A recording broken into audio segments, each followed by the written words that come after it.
Bueno, muy buenas tardes, bienvenidos a esta semilla agustiniana para este día, con la bendición del Señor para ustedes y cada una de sus familias. Estamos en esta reflexión que nos llevará un buen tiempo sobre el comentario de Agustín al Sermón de la Montaña, ese que precisamente escuchábamos en la liturgia del día de hoy, pero nosotros venimos profundizándolo a través de los detalles que Agustín viene agregando a la reflexión, que si nos damos cuenta todos, cada uno de ellos apunta a profundizar en eso que hemos dado a llamar la interioridad como camino de hacer nuestro desde el corazón esa palabra del Señor que nos invita a ese camino de transformación, ¿no? Entonces, para hacer una conexión con la anterior, Agustín se va preguntando estas tres sentencias, ¿no? ¿Qué diferencia hay, dice Agustín, entre ser reo de juicio, reo de condena y reo del fuego del infierno? Que ya estamos hablando de palabras mayores. Recordemos que Agustín decía que los mandamientos, los mínimos, referido un poco a los 10 mandamientos, y él hacía esas que el no matarás, cuando se cita esto, sino el que esté enojado, el que llame a su hermano raca y el que llame a su hermano imbécil, ese merecerá el fuego del infierno. Entonces, ver un poco cómo Agustín lo que quiere ir detallando es qué es, o más bien, cuál es la indicación que el Señor da respecto a ese no matarás en este caso concreto. Seguramente iremos profundizando cada vez aspectos diferentes. Dice, en efecto, este último contexto es mucho más grave y hace pensar, dice, que existe alguna gradación de penas ligeras a las más graves hasta llegar a la pena del infierno. La diferencia entre el reo de juicio, reo de condena y merecedor al fuego del infierno, ¿no? Ahora bien, en todo esto, cuando habla de la palabra griega, esa palabra griega raca, que Agustín pues hace una explicación lingüística en torno a que de ella no hay ni en griego ni en latín una significación propia, pero Agustín, como buen investigador, se da la tarea de decir, bueno, ¿cómo se conecta esta palabra raca allí?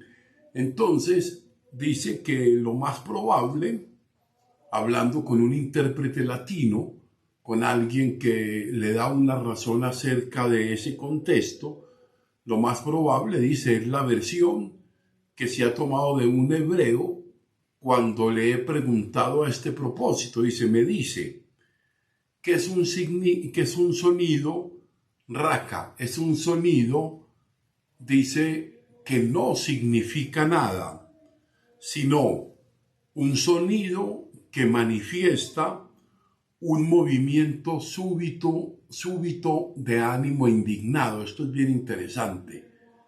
Algo que molesta, algo inmediato, algo que expresa una indignación momentánea.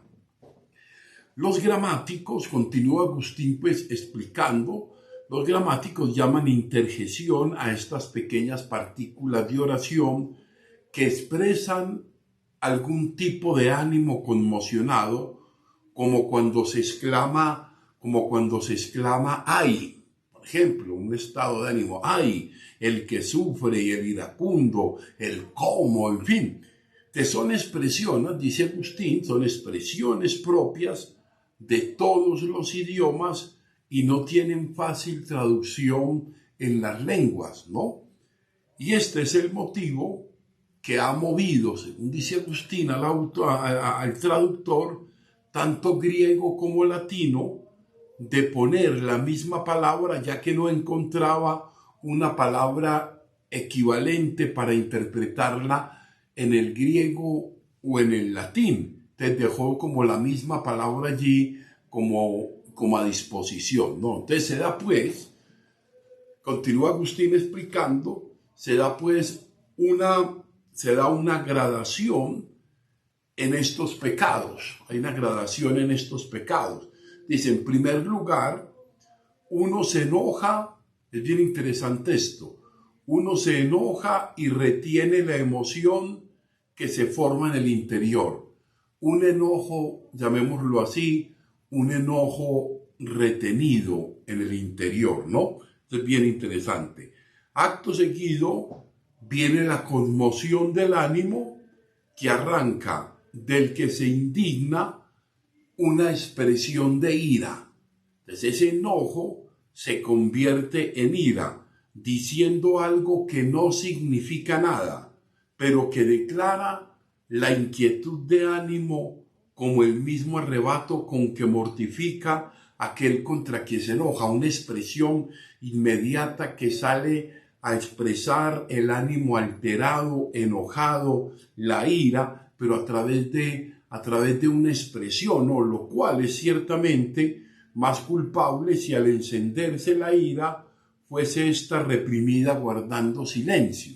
Es un estado de ánimo exaltado que se deja llevar de la ira y que llevado de la ira llega a convertir esto en palabras ofensivas que pueden llegar a lesionar la fraternidad, a lesionar el ánimo del otro, ¿no? Más, entonces dice, ese que tiene esa raca o ese estado de ánimo exaltado, merece más sanción que aquel que lo siente, pero que lo reprime. Y aquí reprimirlo quizás no significa de que no haya sentido enojo. Simplemente puede significar el control interior que se tiene de cara a alguna situación, ¿no? Esto es bien interesante. Dice, si además, dice Agustín profundizando esto, si además no solo se oye la voz de quien está indignado, sino que también se pronuncia, ya lo decíamos hace un momento, alguna palabra que designa y expresa algún vituperio cierto de aquella persona contra la cual se profiere, ¿quién dudaría de que la falta es mayor que si solamente se profiriese una indignación de ánimo? O sea, se indignó, se enojó, pero lo controló, lo supo guardar para evitar un desenlace con tono fracturador, ¿no? Por tanto, en el primer caso se posee una sola señal, es decir, la ira en sí misma. En el segundo, dos señales, la ira y el sonido que indica la ira en el sonido mismo, la demostración de un ultraje deliberado. Enojo, la ira y la expresión que conlleva ese enojo a través del gesto, ¿no? Y vean ahora los tres castigos. Entonces dice Agustín, el juicio, de condena y de fuego del infierno, ¿no? Entonces dice, en el juicio, es bien interesante porque Agustín va a comenzar a explicar cada uno de esos juicio, condena y fuego del infierno. Dice, en el juicio aún se concede al reo lugar para la defensa, en el juicio. En la condena, aunque también suele ser juicio, sin embargo, por cuanto la misma distinción obliga a confesar, en este lugar se diferencia en algo. Parece que al tribunal pertenece pronunciar la sentencia, o sea, ya es algo más grave.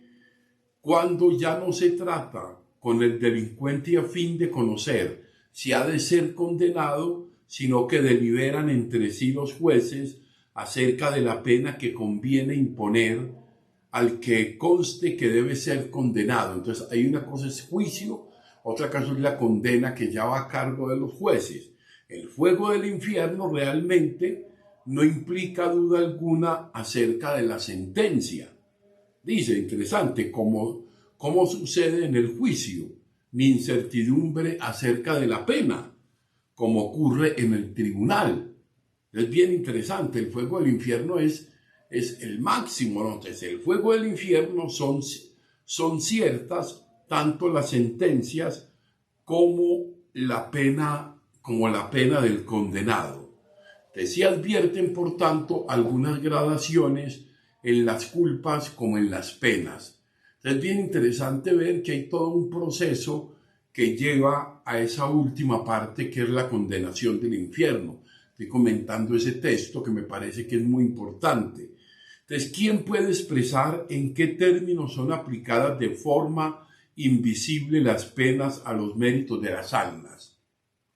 O sea, ¿cómo se aplica esto a las almas? ¿Cómo se aplica esto en el escenario de la vida espiritual?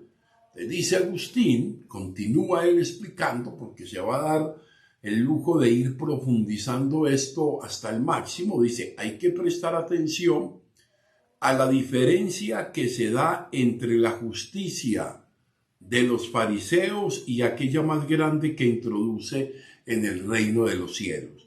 Entonces hay que ir más allá de la justicia de los fariseos para entrarse en la justicia del reino, porque siendo más grave el matar que el proferir una palabra injuriosa, allí el homicidio hace al delincuente reo de juicio, y aquí la simple cólera hácele también reo de juicio, la cual es más leve de las tres culpas mencionadas.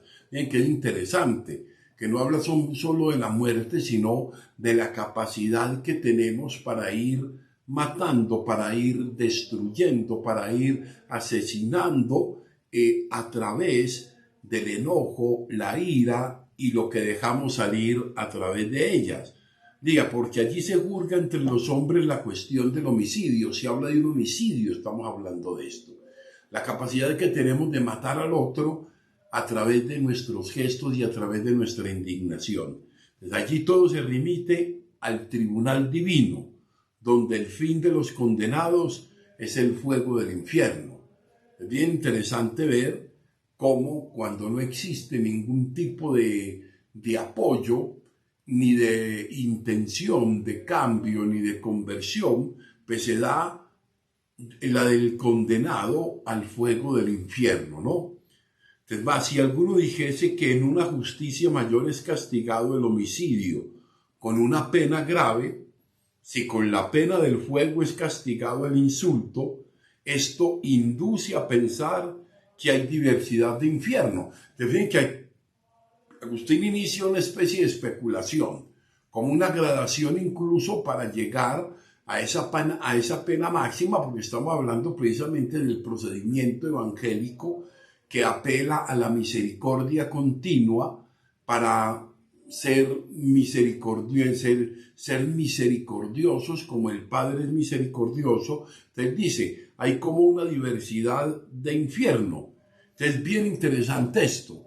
Entonces ver un poco es lo que va a continuar Agustín, y así lo continuaremos el día de mañana. Ver un poco cómo Agustín dice, bueno, para llegar a este punto, que incluso él lo dice, ir más allá de la justicia del fariseo no es solamente matar, es el modo como nos matamos y como nos dañamos y como nos ultrajamos y como nos disminuimos y como nos asesinamos espiritual y existencialmente a través del gesto, a través de la palabra, a través de las reacciones, incluso solo gestuales, porque es bien interesante la consecuencia que se puede sacar de esto. Somos capaces de llegar a ciertos puntos, mejor dicho, de poder destruir. Entonces, por eso aquí ya va a entrar Agustín en esa parte de decir, bueno, hay como una gradación para llegar a esa última pena, porque siempre donde prima la misericordia, ese juicio último es lo último, es la incapacidad total para decirle ese sí completamente a Dios. Entonces vamos a pedirle pues al Señor que nos acompañe siempre en este caminar y que nos libre de ese enojo inmediato que es en el que inicia absolutamente todo. Gloria al Padre, gloria al Hijo y gloria al Espíritu Santo. Amén.